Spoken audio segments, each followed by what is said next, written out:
Breaking news చూస్తున్నాం. Telangana builders federation సమావేశంలో మంత్రి కేటీఆర్ కీలక వ్యాఖ్యలు చేశారు. సీఎంలు అంటే గుర్తుకు వచ్చేది చంద్రబాబు, వైఎస్ఆర్, కేసీఆర్ అని మంత్రి చెప్పారు. ఈ ముగ్గురు సీఎంలే దీర్ఘకాలిక ముద్ర వేశారని అన్నారు. ప్రొఫెసర్ బిజినెస్, ప్రొఫెసర్ ఐటీ, అదేవిధంగా ప్రొఫెసర్ అర్బన్ ఇమేజ్ చంద్రబాబుది అయితే ప్రొఫెసర్ రూరల్, అదేవిధంగా professor agriculture, professor poor and YSR అనేది వైఎస్ ఇమేజ్ అని కేటీఆర్ తెలిపారు. దేశంలో వరి ధాన్య ఉత్పత్తిలో తెలంగాణ నెంబర్ 1గా ఉందని స్పష్టం చేశారు.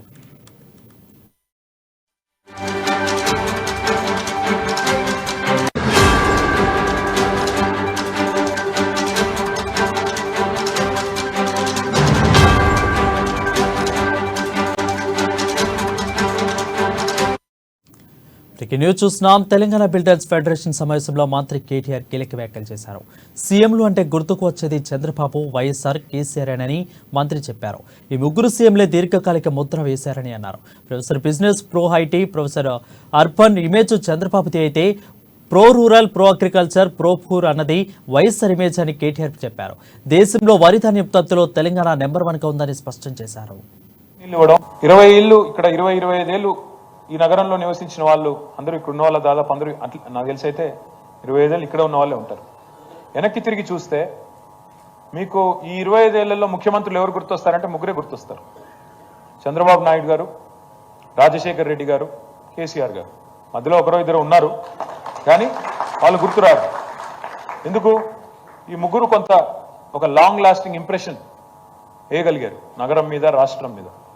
మీరు చంద్రబాబు నాయుడు గారి మోడల్ చూస్తే pro business, pro IT, pro urban ఒక ఇమేజ్ ఆయనకి బాగా ఉండేది. రాజశేఖర్ రెడ్డి గారి టర్మ్కి వస్తే ఆయనకేమో pro rural, pro agriculture, pro poor, పేదల పక్షపాతి అనే ఇమేజ్ ఆయనకు ఉండేది. కానీ ఇవాళ కేసీఆర్ గారిని చూస్తే మీకు రెండు కనబడతాయి.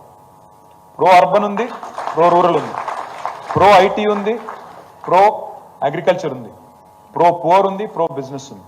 ఇది చాలా అరుదైన సమతూకం. దీన్ని జార విడుచుకోకండి, దీన్ని అనవసరంగా పోగొట్టుకోకండి అని మాత్రమే నేను చెప్తాను. ఎందుకంటే ఇది ఈజీ కాదు.